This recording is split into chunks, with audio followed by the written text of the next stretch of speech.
A ver. Hola, sí, muy buenos días a toda la audiencia y a todo el equipo de TD Ceilán.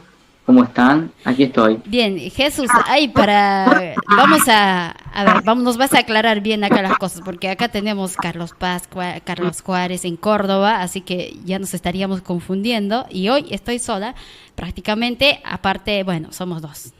Está el compañero Misael Denis, pero bueno, ¿qué quería que nos aclares? ¿Que es Marcos Juárez, o cómo es? ¿José C. Paz o Marcos Paz? Marcos Paz, efectivamente. Marcos Paz, ahí está, ahora Yo sí. comprendo que sí, se tiende a confundir con Carlos Paz de De la provincia Córdoba, que de tenemos acá Córdoba, cerquita. o inclusive de también José C. Paz, que es otro distrito de la provincia de Buenos Aires, así que siempre se presta para la confusión, es normal. Sí. Bueno, ¿Qué nos eh, propones para ¿qué nos esta propones columna? para esta columna, Jesús? Sí, por supuesto. ¿De qué Preparé vamos a una tratar? columna dedicada a la cronología de la deuda externa argentina, porque veo que cada vez repercute más fuerte la toma de un nuevo empréstito que quiere llevar a cabo el ministro Toto Caputo, alias el jugador de divisas, y me gustaría repasar un poquito en términos históricos cómo llegamos hasta esta situación y cómo lo podríamos revertir. Dale, vamos, compañero Jesús. A ver, te escuchamos.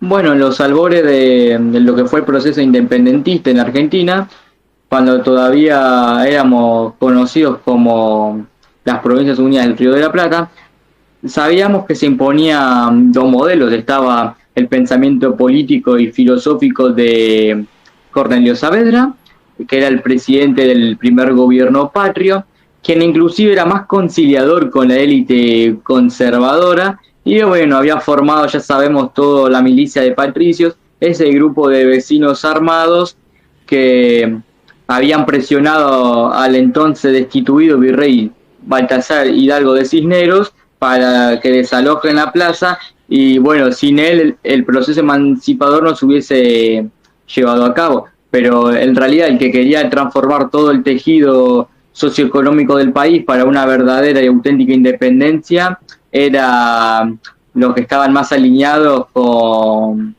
Mariano Moreno, pero por eso mismo le valieron varias críticas y posteriormente, bueno, moriría sorpresivamente en alta mar, y su proyecto se vio troncado, pero más tarde, conforme van avanzando los años y ya en 1816 Argentina se va asomando como un país libre, no económicamente, solamente en términos políticos. Todos sabemos que se firmó un acta, pero sin embargo todavía teníamos una gran dependencia porque recién se estaba conformando la División Internacional del Trabajo y éramos plenamente dependientes de los mercados europeos. Más precisamente, te podríamos decir que éramos en términos financieros una colonia inglesa, eh, como que después de los despojos de la colonia española se quería formar una inglesa y comienzan a haber dos líneas, tanto la anglosajona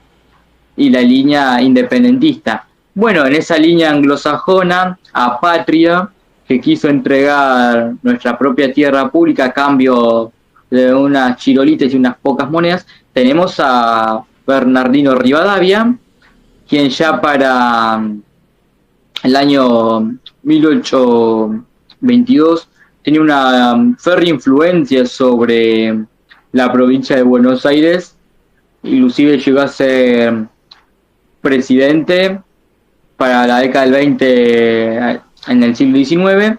Y bueno, ya para el año 1822, puntualmente, la Cámara de Representantes, que en ese tiempo tenía sede en lo que hoy podemos considerar la legislatura porteña, lo faculta para adquirir un empréstito con la banca privada Baring Brothers. Y bueno, se excusó con que esos fondos iban a ser utilizados para adquirir nueva maquinaria o para potenciar el puerto de Buenos Aires, que era el centro de divisas del país, era el principal centro de inversión que tenía la entonces recién constituida Argentina.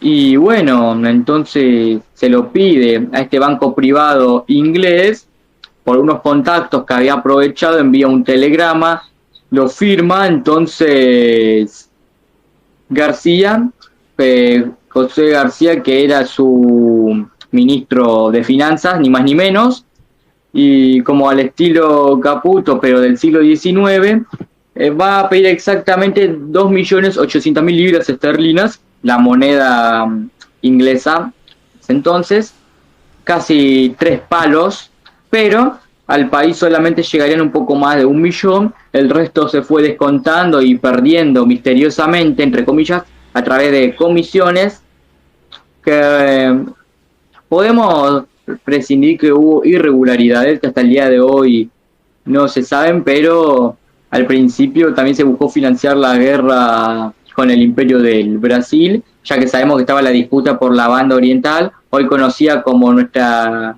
hermana República del Uruguay, nuestro país limítrofe, los vecinos, que le mandamos un afectuoso saludo como siempre. Y bueno, posterior a eso, cuando llega ese millón, sí fue destinado a una sola obra pública. Se construyeron pueblos costeros como Carmen de Patagones, y luego también la prestigiosa Universidad de Buenos Aires, la famosa UBA, que la verdad que es muy prestigiosa, en eso no se equivocaron. Creo que es lo poco destacable que se puede, si se quiere, elogiar y enaltecer del gobierno rivadavino, que inclusive sabemos que estuvo muy en contra de San Martín y Belgrano, les puso muchos palos en las ruedas y trabas para que puedan concretar Belgrano, por ejemplo, el éxodo jujeño. Luego quería que retroceda de Córdoba a Buenos Aires, no querían financiar la campaña para invadir la fortaleza del Callao ubicada en Lima, Perú, y fueron los años más turbulentos de 1813 a 1816, porque todavía había una influencia de Rivadavia durante lo que fue el primer triunvirato, y tenía sus arreglos políticos con la monarquía, era muy afín a la nobleza. Recordemos que la guerra fue tanto entre criollos, hijos de españoles nacidos en estas tierras, con los españoles peninsulares de la península ibérica, de lo que sería España y Portugal en Europa. Siguiendo con el tema anterior, bueno, este asunto no tendría más cambios y el país seguiría endeudado hasta que podemos hablar de la etapa rosista, y en 1835 Juan Manuel de Rosas proclamaría a través de un decreto la ley de aduanas. Y la famosa ordenanza de aduanas, dictada para los años 30 y 40 del siglo XIX, durante el periodo rosista, que fue el más férreo, que duró más de 2 décadas, era para proteger a las manufacturas, y con ese proteccionismo iba a ayudar y apaleaban la crisis. Protegían con el proteccionismo a los artesanos locales, a la pesca, ganadería. Para eso también fue la campaña del desierto, que a diferencia de lo que muchos creen, no fue Roca el impulsor e ideólogo de esta campaña, sino fue Rosas, como excusa de que Rosas tenía el objetivo de, ¿cuál sería? Era más representante de la élite, del poder económico. De historia nos cuesta, a veces muchos ven la historia como aburrido. Entonces, para entender y actualizar, se sabe que la historia se utiliza también para volver, como herramienta, ¿no? Para volver a repasar algunas cosas que se podría utilizar, volver a utilizar de la misma forma, ya sea para el interés del poder económico, para las familias oligarcas, o a favor de nacional y popular. Y Rosas era más, ¿qué objetivo tenía Rosas? En efecto, Rosas era un gobierno sumamente popular. Las veces que hizo un plebiscito solo tuvo 2 votos en contra. Esto se puede corroborar en muchas fuentes de internet.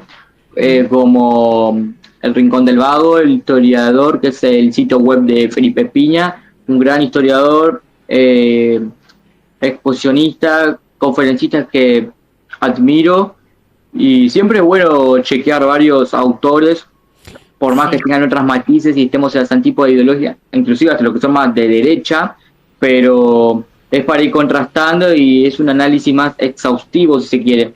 Ya en 1844 Rosas acuerda con el grupo Falconet que la Confederación Argentina, el entonces, si bien no era presidente, estaba encargado de las relaciones exteriores.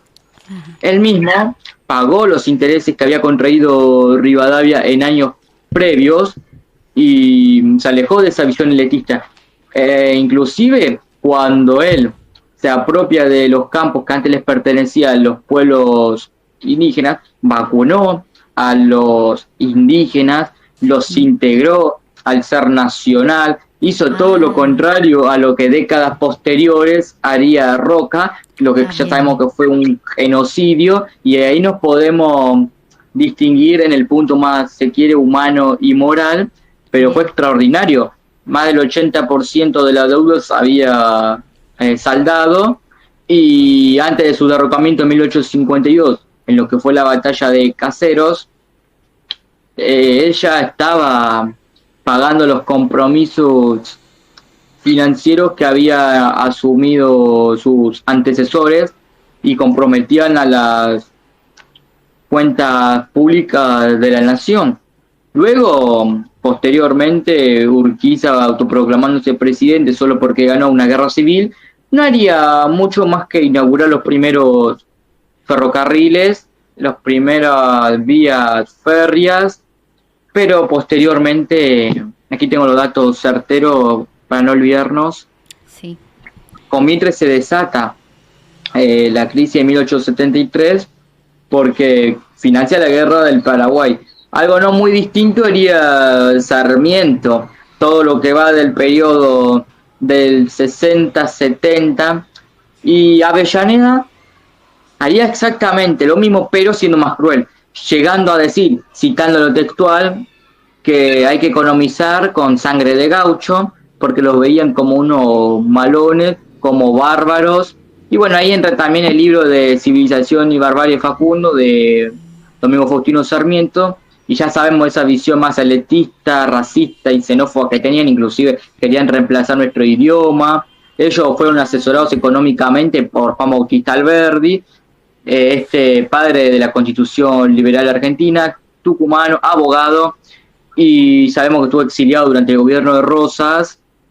Lo que no se le puede criticar a Rosas es que defendió férreamente la soberanía, porque en el momento que decreta la ley de aduanas ya como que había un ultimátum de las potencias de Reino Unido y Francia, no solamente por el crédito tomado años anteriores, sino porque había sitiado Montevideo, la capital de Uruguay, porque teníamos que tener el control absoluto de la aduana. Lo que sí se le puede cuestionar es que había una mirada más centralista del país, pese a que se adjudicaban ellos el federalismo e invocaban un federalismo, pero su gobierno también fue centralista porque al interior estaba más desprotegido, por eso tuvo diferencias con el gobernador entrerriano Urquizas.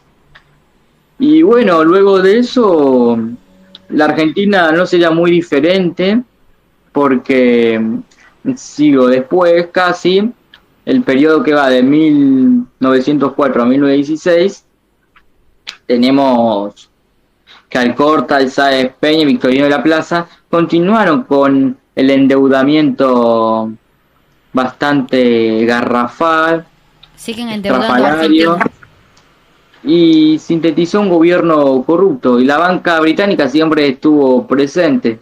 Solamente habían sido desalojados por Rosas cuando estaba el conflicto bélico por Malvinas en 1833. Bueno, ahí estuvo la rebelión gaucha del gaucho Rivero, que habían sido sentenciados en la Corte de Londres, luego fueron deportados nuevamente para la Confederación Argentina y nunca dejaron de ser perseguidos por el poder económico. Inclusive Rosas, que era una estancieron bastante ricos por herencia de su linaje familiar, compartía sus riquezas con los más desposeídos, con los humildes, utilizó las tierras para volverlas productivas, no hizo lo mismo que Roca, que las repartió entre amigos. Hay que plasmar esa diferencia que al parecer no se tienen presentes y quizás bien, son datos desapercibidos.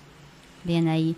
Claro, yo creo que por más que tenía también poder adquisitivo Rosas, a comparación del poder que desde afuera, el élite, el poder económico de afuera, no era lo suficiente, ¿no? Yo creo que a eso te referís.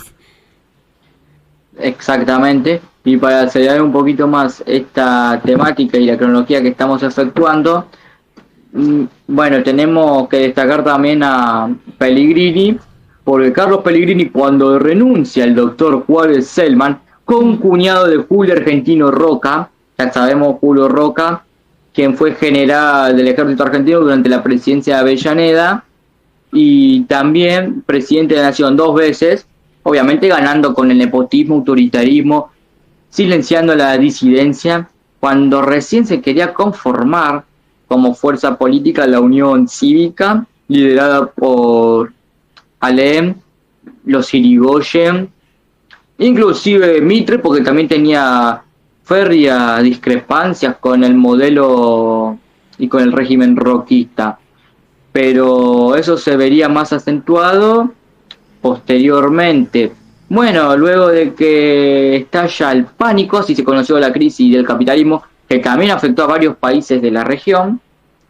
En ese tiempo en Europa se veían tiempos de guerra, hambrunas, por eso ahí el flujo migratorio vino hacia la Argentina, porque aparte de que el gobierno prometía estabilidad, trabajo y vivienda, que de viviendas dignas no tenía nada porque eran conventillos hacinados muy precarios, paupérrimos, en donde la gente vivía con una sola habitación, todos apretados, los alquileres.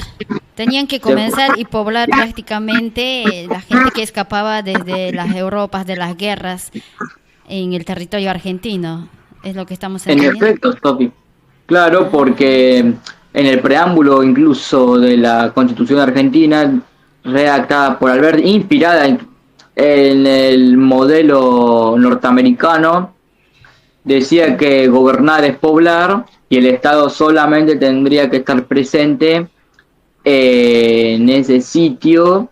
Y bueno, empezaron a incentivar ese flujo migratorio. Llegaron a la Argentina más de 13 millones de inmigrantes, entre ellos españoles, franceses, bajos. No podemos destacar, olvidarnos de los italianos, quiero revalorizar eso. Más del 60% de los argentinos tenemos ascendencia italiana, y bueno, para bien o para mal, luego se fueron instalando esas pequeñas colonias y hubo muchas huelgas. También trajeron movimientos políticos polémicos de izquierda, ya sea como el marxismo, sobre todo del anarquismo, y empezaron ahí a pujar por la lucha de la clase obrera, los derechos laborales que habían estado postergados y olvidados por la clase dominante aristocrática que dominó Argentina durante el siglo XIX y hasta la mitad del siglo XX, que en la contemporaneidad la vemos bastante palpable con las calamidades que realiza. Pero bueno, sorteada la crisis de 1890, renuncia a Juárez Selman por la insurrección de la Revolución del Parque, del ala más feroz del recién creado radicalismo, de los Irigoyen y mitristas, que también tenían sus diferencias. Lo bueno que se le puede destacar a Sáenz Peña, que sanciona la ley del sufragio, pero obviamente fue muy presionado por una sociedad, sufragio universal, que lamentablemente no contemplaba los derechos cívicos y ciudadanos de la mujer. Solamente votaba el hombre mayor de 18 años, siguiendo a un patrón de enrolamiento militar, porque en ese tiempo estaba de moda la colimba, el servicio militar obligatorio, creado en 1880 por el gobierno de Roca, ni más ni menos. También le podemos adjudicar, si se quiere, esa hazaña. En ese lapso sí sirvió para proteger las fronteras argentinas, primero de los indígenas y luego de Chile, que estaban ambiciando la Patagonia. Luego se cerró con un tratado de límites, pero bueno, el canal de Beagle no estaría resuelto hasta comienzos del siglo XXI. Ya se sabe, gobierno Alfonsín, intermediación del Papa Juan Pablo II y toda la historia posterior que ya es de público conocimiento para estas generaciones. Bueno, luego Irigoyen, en el contexto de la Primera Guerra Mundial, que comenzó en 1914, Irigoyen asume en 1916, gobernaría hasta 1922, primer mandato, más del 60% de los votos, ganó por un creciente fervor de las masas, era el primer caudillo que habían visto, y él logró que la jornada laboral se reduzca a 8 horas con la deuda externa. Fue uno de los pocos presidentes que no contrajo un empréstito, solamente que empezó a crear más empleo público, pero el déficit se le fue un poco de las manos, ya que Argentina mantuvo la neutralidad en la guerra y los mercados se le habían cerrado. Eso desequilibró la balanza comercial de pagos. Luego de 1922 a 1928, gobernaría Marcelo Torcuato de Alvear, un radical antipersonalista que se oponía a la ala de Irigoyen. Su gobierno sería más próspero, con la diferencia que él sí estaba más arraigado y estaba cercano a la oligarquía argentina, porque su familia había sido favorecida, sus ancestros le habían otorgado tierra durante la campaña del desierto que llevó a cabo Roca, así que él estaba bastante acomodadito, y si bien su gobierno tuvo baja de desempleo, también contrajo deudas, pero había controlado mejor la inflación que su antecesor Irigoyen. Luego, como una disputa del Comité de la Unión Cívica Radical se desató casi a los tiros, vuelven a elegir a Irigoyen y es reelecto para el periodo 28-30, y ahí se desata la Gran Depresión,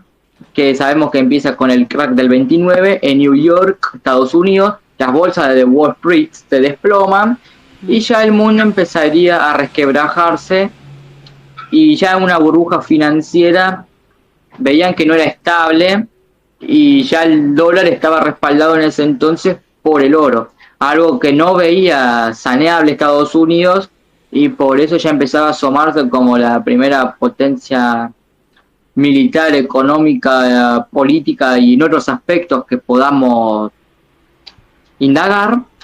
Pero bueno, al principio ya sabemos que Reino Unido y Alemania y la Unión Soviética pulsaban fuerte. Sabemos que Estados Unidos no se une hasta después de 1940, la Segunda Guerra Mundial, cuando el Imperio del Japón había bombardeado su base en Pearl Harbor, y ese escenario geopolítico mundial empieza a complejarse, y aquí 800 soldados marchan en septiembre de 1930 a desalojar a Irigoyen. Era muy popular, pero ya estaba muy anciano, y bastantes diarios oligárquicos como Caras y Caretas o otros que también estaban copados y cooptados por el anarquismo empiezan a desprestigiar su imagen. Al gobierno de Irigoyen. Exactamente. Aparte de crear el primer proyecto de jubilación y de reducir la jornada laboral a 8 horas, también creó mucho empleo público, había subido el salario, tenía un proyecto para crear el primer banco agrícola, que empezaba una visión más industrialista, que también seguía el pensamiento de Carlos Pellegrini, que si se quiere a Pellegrini, por más que era un acérrimo conservador, se lo puede hasta reconocer como el inventor de la convertibilidad, porque empezó a respaldar el dólar con las divisas del oro y tenía un fuerte peso. Luego con las guerras sí se desplomaría el valor de ese mineral precioso que todos concibían como la salvación al endeudamiento. Bueno, luego de eso, los gobiernos de facto de la década infame y las democracias débiles no harían más que continuar endeudando al país, siguiendo ese patrón, no terminaría ese ciclo vicioso. No tenía punto de culminación hasta que el peronismo irrumpe con la llegada de Juan Domingo Perón, junio del 46, y él apenas asume, declararía en el 47 la independencia económica en la provincia de Tucumán, en la histórica Casa de Tucumán, donde se declaró la independencia, dando un fuerte gesto de emancipación económica y financiera al país, pagando más de 12.000 millones de pesos monedas nacional, que era el dinero fuerte y bruto que se utilizaba en esa época, porque antes inclusive pagaban solo con un vale, un papelito, a donde se puede investigar en internet. Hasta antes de Perón, Argentina no tenía una moneda propia. Exactamente, porque tenés a la Forestal, a la empresa de capitales ingleses que operaba en el Chaco, te pagaban tus empleadores. Yo puedo dar fe y constancia de estos testimonios, me lo contó mi abuela, mis ancestros. Inclusive tuve una abuela postiza que vivió hasta los 105 años, porque una barbaridad, sí, salió, es de Moreno, salió inclusive en los medios. Luego les voy a mandar al equipo los links en donde le realizaron esa entrevista.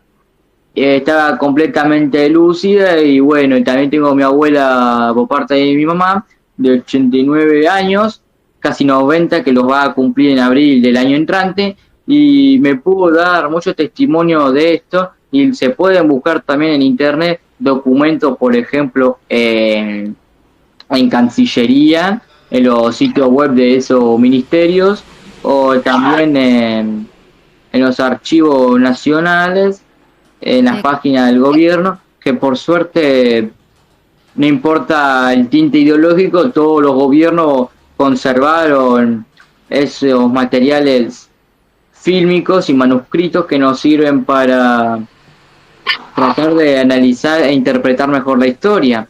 Bueno, siguiendo con el tema anterior, se crea el dinero, la moneda nacional argentina. Exactamente. Pagaron 12.000 millones de pesos. Argentina pasó a ser un país deudor a acreedor de 5.000 millones de dólares.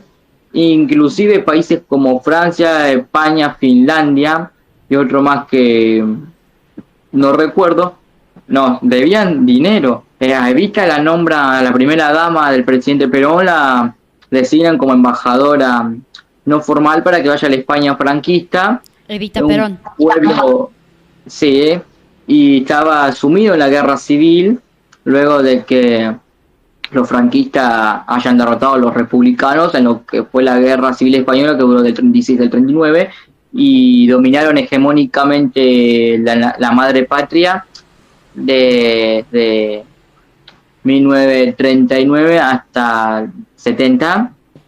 Y bueno, Evita le encomendó una misión importantísima. Nosotros los abastecimos con granos, con panes, y eso que la Argentina siempre se destacó por su solidaridad a pesar de las carencias. Plata y miedo nunca tuvimos, siempre me gusta decir ese eslogan, repetir eso como un mantra. Y la verdad que ellos nos agradecieron. Están los portales de noticias, más archivos, diarios, discursos de esa época. Se guarda con bastante prolijidad todo lo que tiene que ver esa biblioteca audiovisual. Y mira, ¿no? Argentina en los 50 entra, lamentablemente, se empieza también a resquebrajar el modelo económico peronista, porque lanza Estados Unidos el plan Marshall, nos dejan excluidos, nos cerraron los mercados europeos. Sabemos que ese fue el plan de Estados Unidos para reconstruir Europa después de la Segunda Guerra Mundial, y ellos ahí empiezan a tonificarse y a potenciarse como la primera superpotencia hegemónica indiscutible hasta la actualidad, pese a tener puntos débiles de los cuales podríamos profundizar en otra columna. Y ya derrocado el peronismo, para el 55 por la Revolución Libertadora, entre comillas, que me gusta llamarla despectivamente como fusiladora por su gran despotismo. Se unen al FMI del Club de París en 1956 y con eso empiezan a financiar un poquito su prestigio porque tenían que ser aceptados en el mundo. Estados Unidos fue el primer país que reconoció a la Libertadora, la Unión Soviética también, así que es muy extraño como la izquierda y la derecha, a pesar de tener una antagonía, se juntaban con el único fin de acabar con un gobierno popular que, a pesar de tener errores, teníamos el salario más alto, inclusive más alto que la Unión Soviética y Estados Unidos. Eso se puede corroborar fácilmente, sí, en el Servicio Estadístico Nacional. Porque hubo, yo creo, esos gobiernos que representan a las mayorías, a los trabajadores, nacional y popular, ¿no? Yo creo que eso hace esos grandes cambios. Y ahí luego ves, al parecer, bueno, aparte, importante acá para resaltar que la moneda nacional se funda o aparece durante el gobierno de Perón. Exactamente. ¿Y qué más hay para resaltar ahí? Evita Perón, la primera mujer que sale a negociar para Argentina hacia la Europa, a Francia. Mira todo lo que hay que aprender, vaya. Sí, inclusive Evita conoció a Gondi, que fue la posteriormente primera ministra israelí, la única mujer que ocupó la jefatura de Estado en Israel, y Argentina vota para reconocer a Israel como un Estado. Hay muchas controversias respecto a ese tema, pero fue a solidarizarse y llevó ropa. Ella inclusive donó al sector de enfermería argentino Evita Perón. Sus joyas. Sí, exactamente, la mujer del presidente. Hizo mucho por los más humildes, los que ella llamaba cariñosamente los descamisados. Y la verdad es que la figura del peronismo fue muy desprestigiada, vilipendiada en vano, porque edificó la mayor obra humanista y cristiana desde que se tenga memoria, inclusive con los países vecinos. Es más, querían hacer la Unión Sudamericana, Estados Unidos, para contrarrestar la influencia yanqui. Lo quería hacer con el presidente Ibáñez de Chile. ¿El proyecto de quién estamos hablando ahí?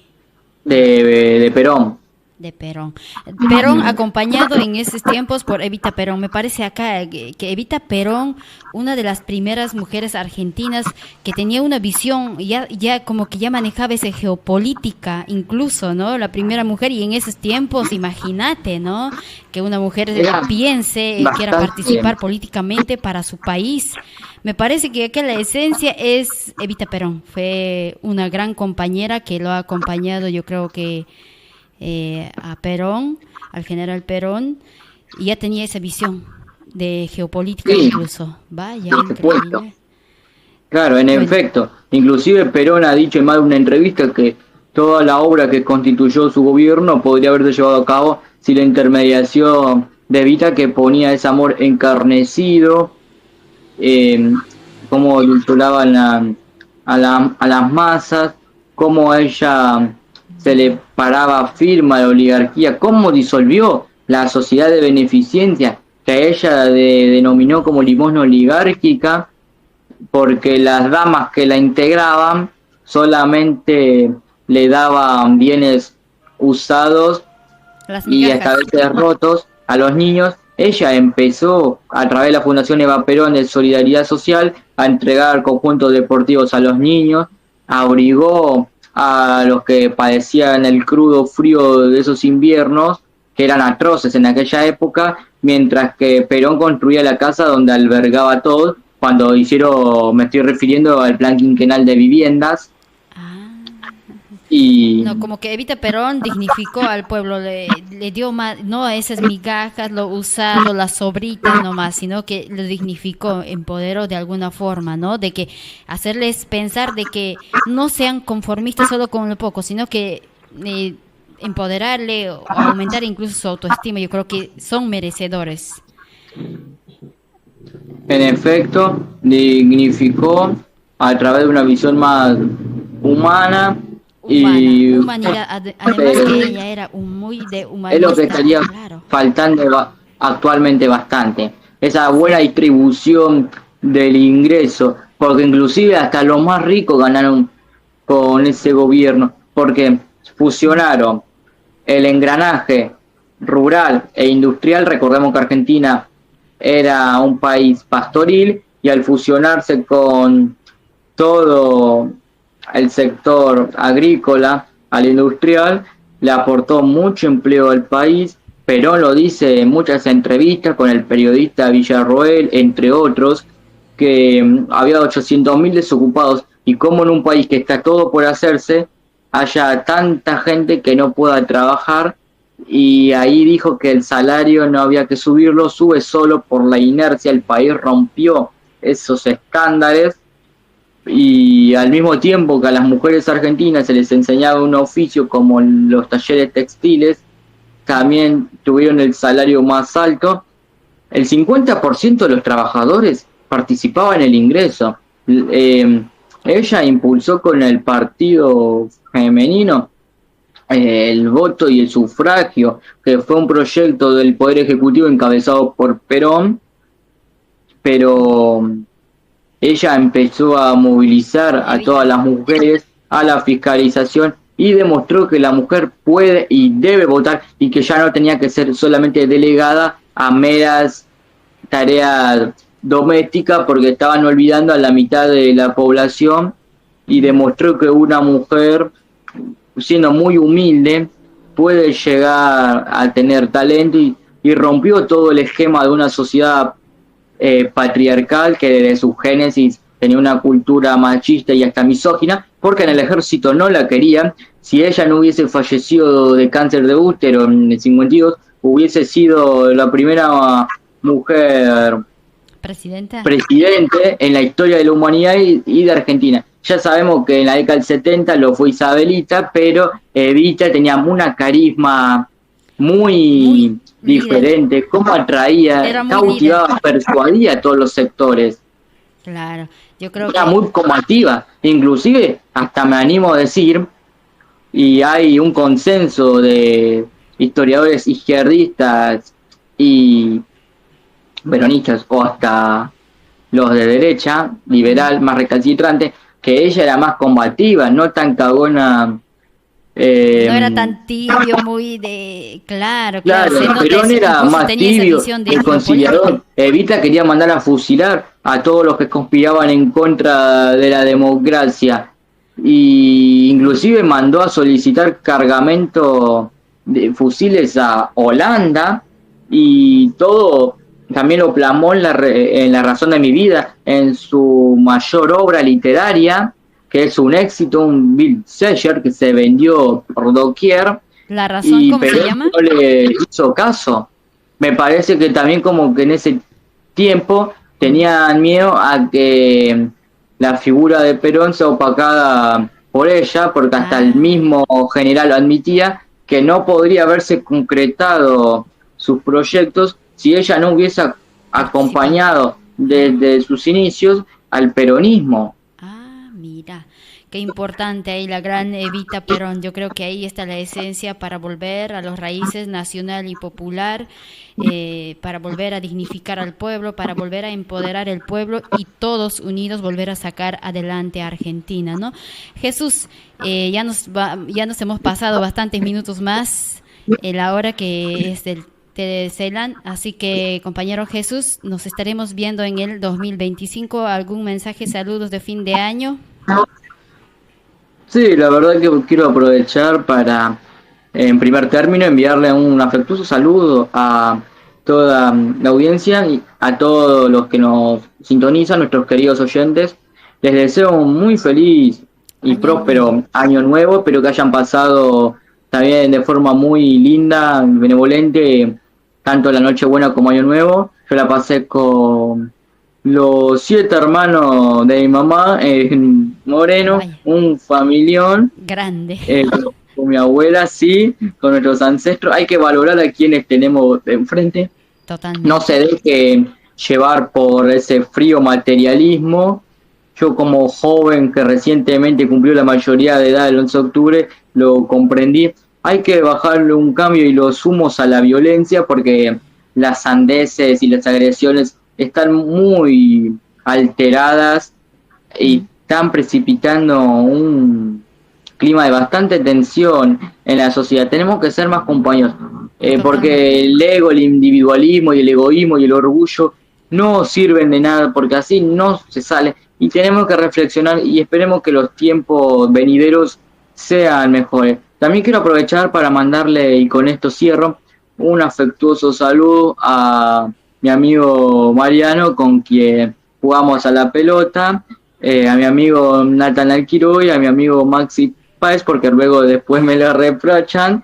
Así que agradezco el espacio y nos estaremos encontrando el próximo año. Y fue un placer, como siempre, retornar a esta increíble radio que de té de Ceilán, que te despierta más que el café, y sabemos que los tiempos de las emisoras son muy breves y crueles como la oligarquía local. Bien ahí, Jesús. Bueno, pasó por té de Ceilán nuestro columnista desde Buenos Aires, Jesús Reina. Y vamos a ir, yo creo, cerrando, ya nos hemos pasado de tiempo incluso. Así que, ¿qué decirles para terminar? Bueno, ya estamos a un pasito de que termine el año.